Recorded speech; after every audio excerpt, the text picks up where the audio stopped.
Hello, everyone, and welcome to Live with Cami. This is Cami Wanis, the Freedom Scholar here, and I am so excited because today we are going to be talking about how you're teaching math all wrong and how you can learn to do it in the right way. And what I mean by right way, there's not really a right way, but I'm talking about thinking. Okay, so we're going to talk about that today, and I want you to put in the comments what you think about math. Is your family a math loving family? Or is your family maybe not so much in the math loving area, right? Okay, so I want you to put that in the comments while I check and make sure I'm live real quick. Okay, so let me make sure. I am going to refresh this. And if you are just popping on, go ahead and say a little hello in the comments. Perfect. Awesome. I'm going to do a little tag here so that everyone can see us. And like I said, if you're just popping on, go ahead and say a little hello and say if you are a math loving family or not, because either way, this is a topic that's for you. This is a topic where you are going to learn to blow your mind about math, about the way you think about math. Okay. Blow your mind about your math paradigm. We're going to blow that paradigm way open. I can spell paradigm right. There we go. Okay, so here we are. We are live right now in our Facebook group. We are live in our YouTube channel. And if you are watching live, definitely make sure that you say a little hello in the comments. Say what you think about what we're talking about today. I want to know what your math paradigm is. I have a feeling I know, but I just want to make sure because everybody is different. We all come from different backgrounds and different math studying and different schools. We use different curriculums, but I have a feeling it's all the same, right? Oh my gosh. If you are a math person, I want to know about that. I am going to, let's see. Okay, here we go. We are live and we are all set to go here. This is honestly one of the things that has blown my mind the most because it is something that has really changed my paradigm. When I read the article that I'm going to share with you today, if you are on our newsletter, it is something that I gave you in the newsletter, this resource to this article, okay? But I want to share with you about it today. So please put in the comments what you are thinking in terms of how you think about math. How do you think we should learn math? What do you think is the right way to learn math, right? And I put in here on the bottom here the learn about the right way to teach math because that is something I want you to think about how we learn math. What is it all about, okay? And it's something that really will boggle your mind, okay? All right. So here we go. We're going to chat about math today.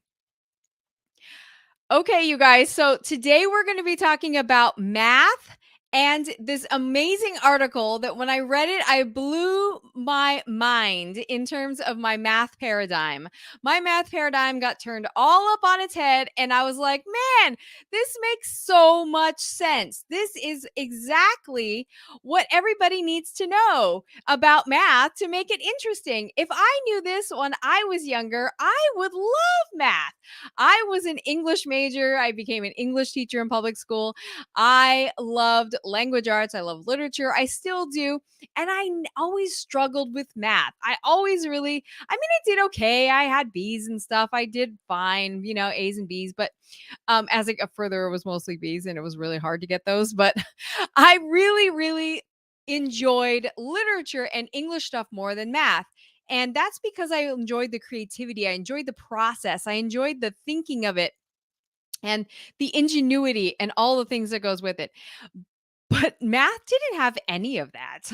Math was like just really prescripted. It had rules. It had, not that English doesn't, because it does have rules, but it had rules that were just one specific answer. There wasn't a lot of creativity other than if you got into geometry, and I actually really did enjoy geometry. I enjoyed geometry because it was something that had more had more meat to it. It had more thinking to it. It was more than just a formulaic answer. And to me, I always told my my family and anybody I talked to, it's like geometry proofs were like an essay to me. It was like an essay to me.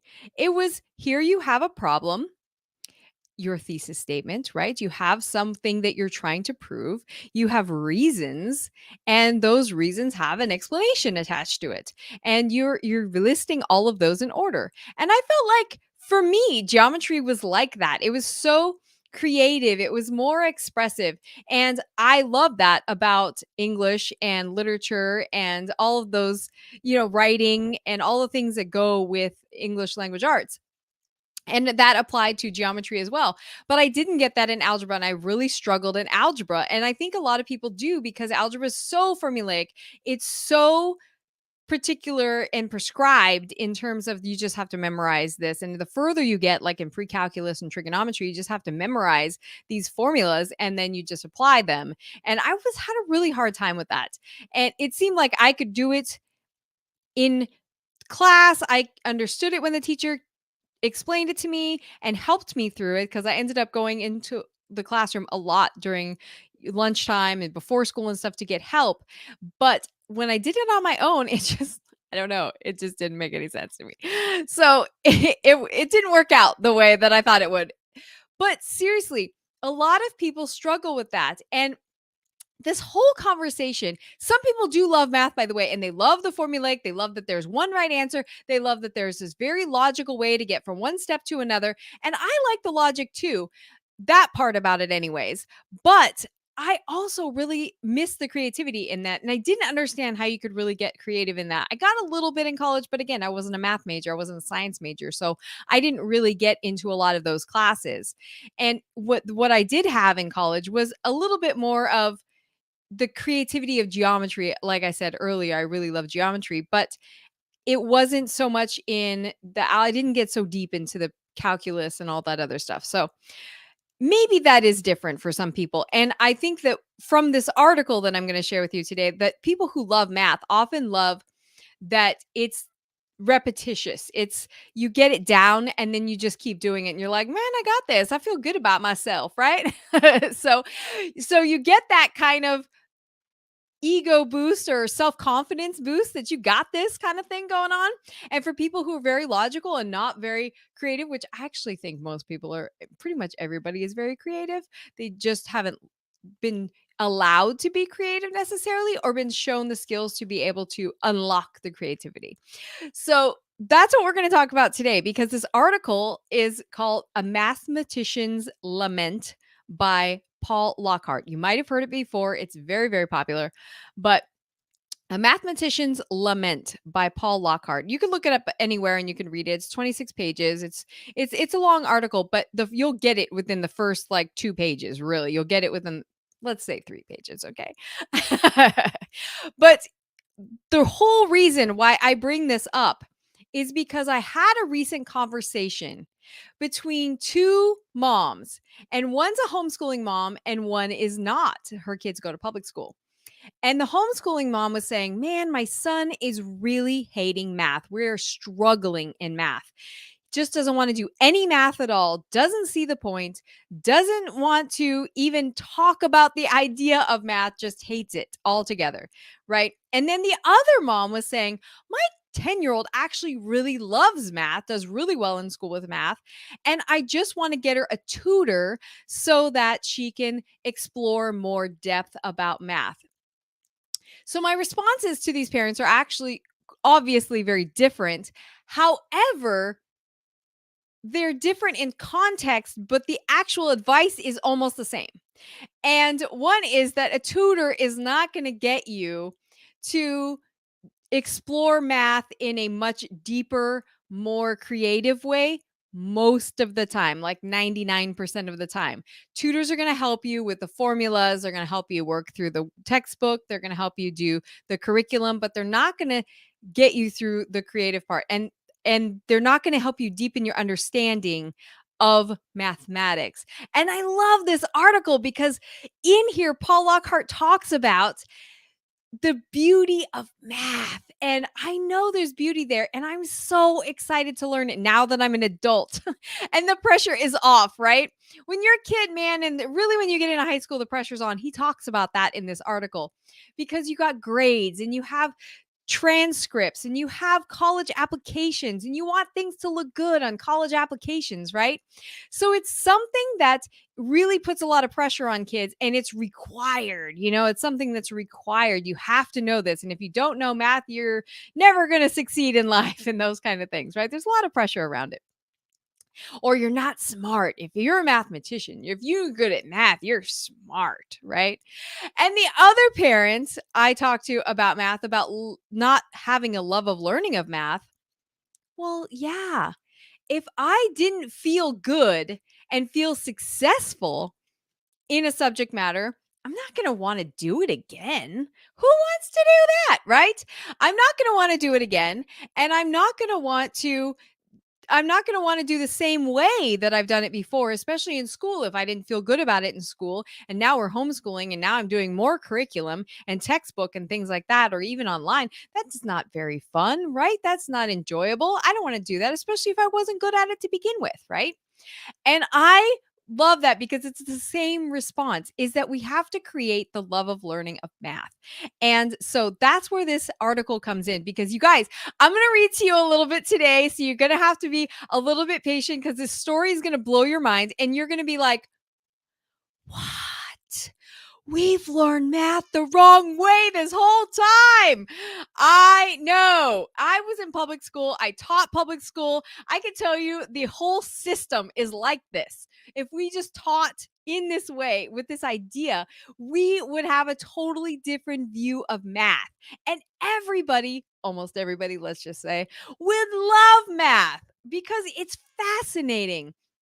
And the way he explains it, it makes you fall in love with math just in general, just by reading about how much beauty there is in math. I absolutely love that. So I'm going to read to you from this article. It's called A Mathematician's Lament by Paul Lockhart. And it opens up with a story about a musician, right? A musician waking up from a terrible nightmare. In his dream, he finds himself in a society where music education has been made mandatory. Quote, "We are helping our students become more competitive in an increasing sound filled world." End quote. Educators, school systems, and the state are put in charge of this vital project. Studies are commissioned, committees are formed, and decisions are made, all without the advice or participation of a single working musician or composer. Does that kind of sound familiar to you? Kind of sounds familiar, right?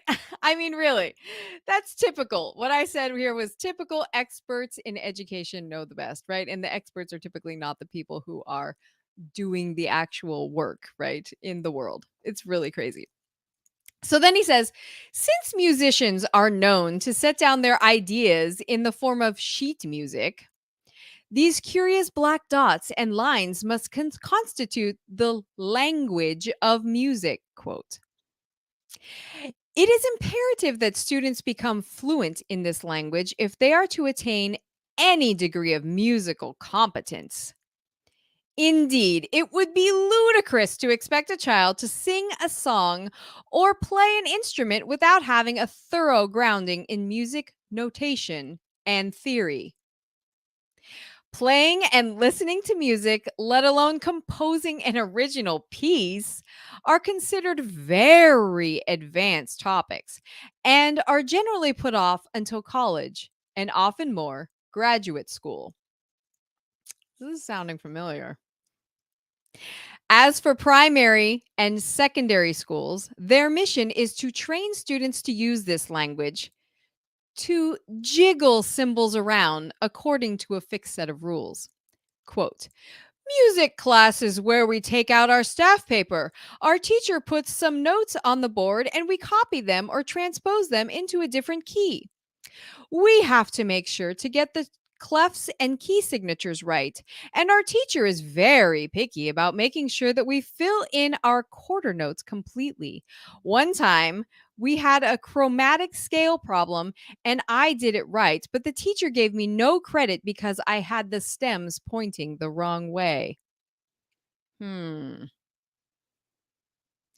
In their wisdom, educators soon realized that even very young children can be given this kind of musical instruction. In fact, it is considered quite shameful if one third grader has not completely memorized his circle of fifths.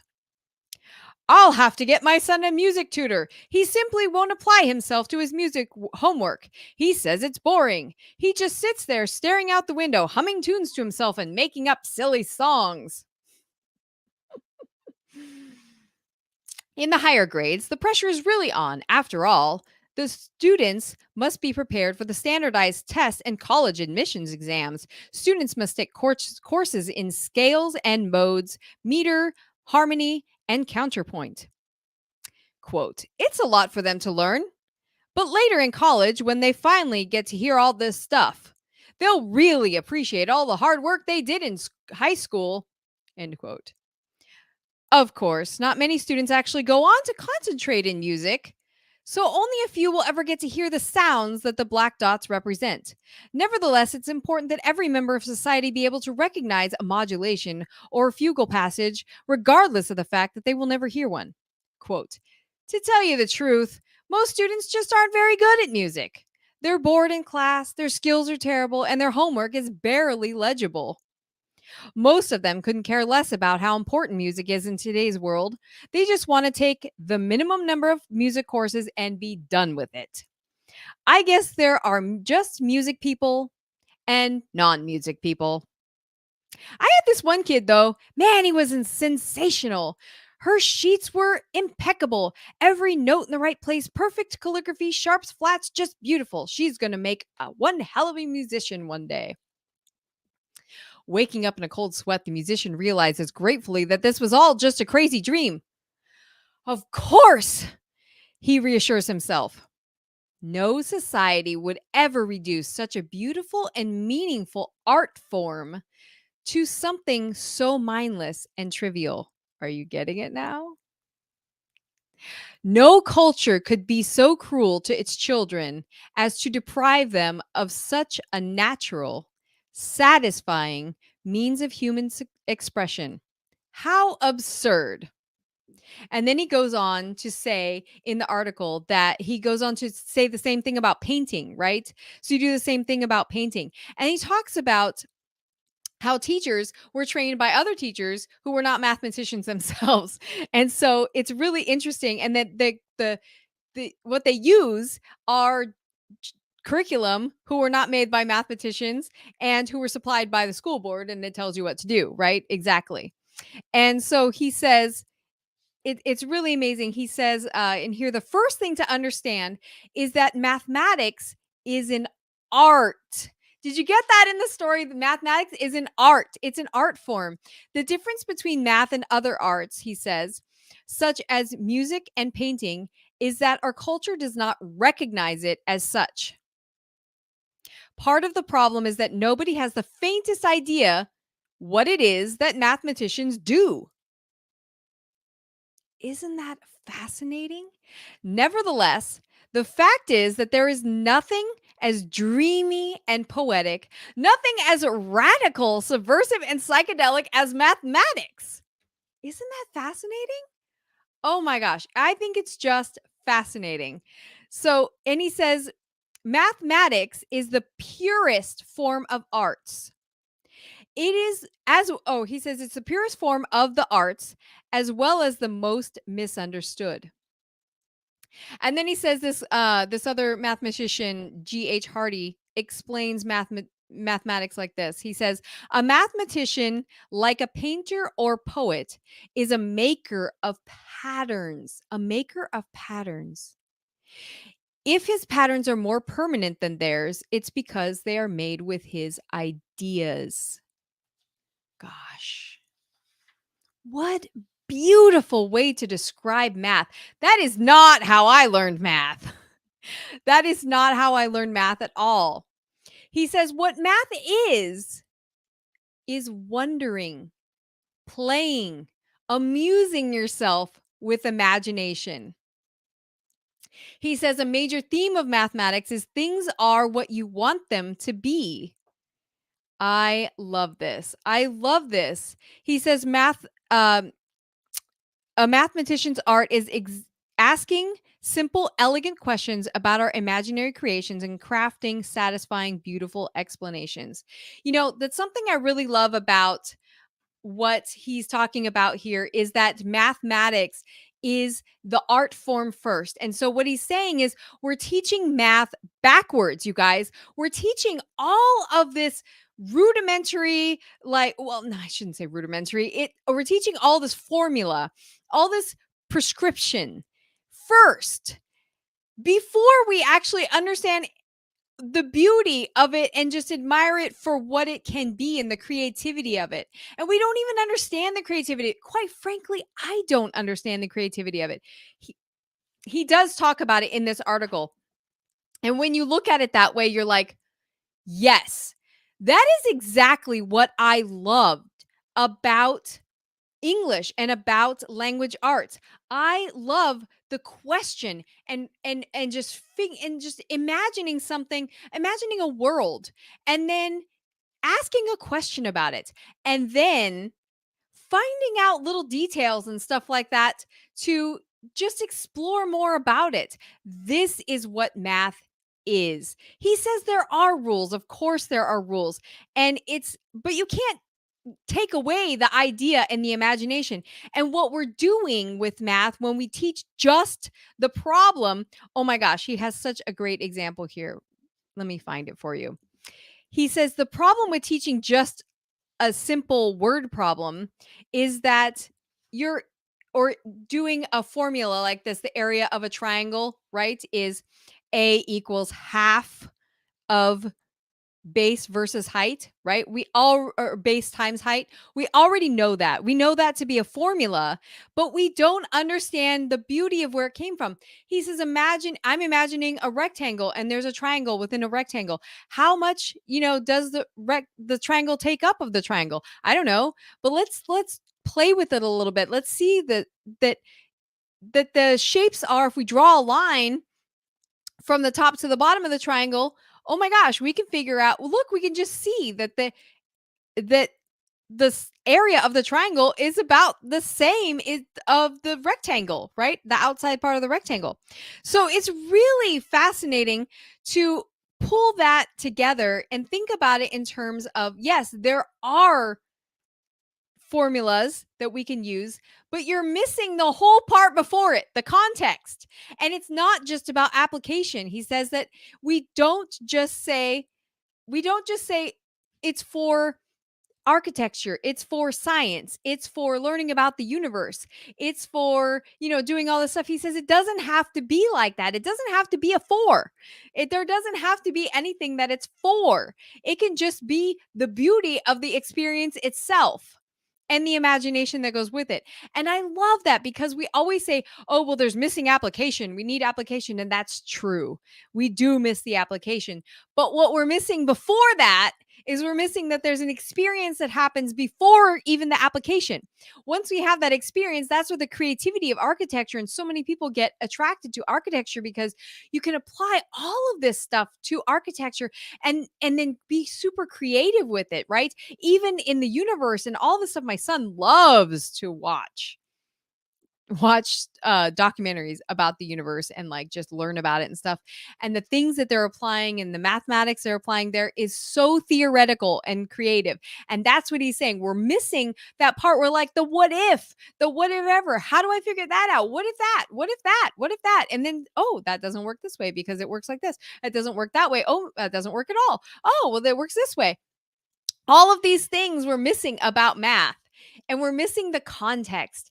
If you could apply this into your homeschool, it would revolutionize everything. It would revolutionize math. How much do you play with math? How much do you teach your kids to just explore math and not say, "Oh, sometimes I do that all the time. I'll say, "Oh, that's math right there." And he'll say, "Oh, really? That's math?" But there's more to it than that. We're not playing with math. We're not exploring the beauty and the art of math. And that also has a lot to do with knowing mathematicians and how they play with math. We don't have to do it the same way, but it just opens our eyes because most of us have been trained in the way that school teaches math, and then we're doing that at home. I done the same thing. We have a math curriculum that we use. We don't use it every day. We don't even use it every week. We don't even use it every month, but we do use it sometimes. And I hate the formula. If your kids hate repetition, they hate the doing, remember at school you used to do the odd problems, and then tonight you do all the even problems, and then, that's your homework. That's not how math has to be, right? And I always say, if your kid has already mastered it, move on. You don't need to do all that repetition, right? That's boring. Who wants to do that? Nobody wants to do that.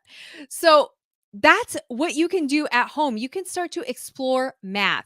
And that's one of the things we talk about in the Homeschool Success Club. And we're really going to talk about it in the upcoming brand new course, the Homeschool Mastery. Homeschool Success Mastery. It's so new for me still.